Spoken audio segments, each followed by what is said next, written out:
सरकार निष्पत्ति लेइछथि कैबिनेट रे एवं जो पश्चिम ओडिशा कथा कोनतु सेपटे जो कम्युनिकेशन पाई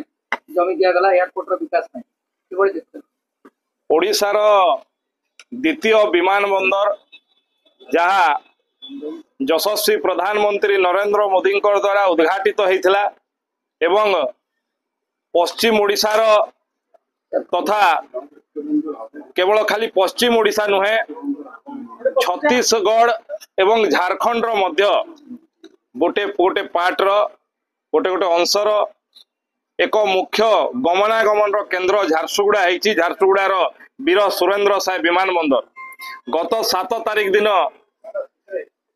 ओडिशा सरकार जो कैबिनेट बैठक होता से एक गुरुत्वपूर्ण विषय जहाँकि समग्र पश्चिम ओडिशा एवं विशेषकर झारसुगुड़ा एक खुशीर विषय ए विमान बंदर 54.43 एकड़ बेसरकारी जमी लीज डीड करने स्टाम्प देय बाबद रे 3,37,11,596 टंका एवं पंजीकरण देय बाबद रे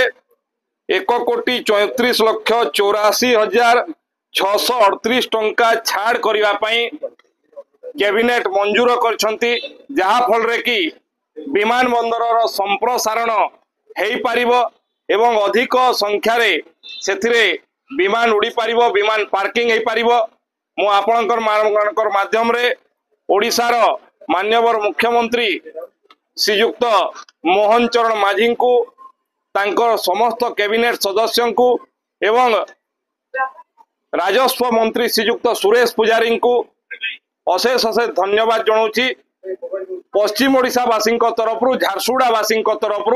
वीर सुरेंद्र साय विमान बंदर को ये जमी संपूर्ण भाव में मागणार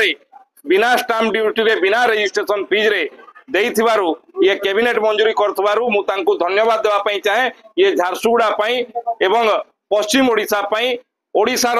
अन्यतम विमान बंदर वीर सुरेंद्र साय विमान बंदर पई ये बहुत बड़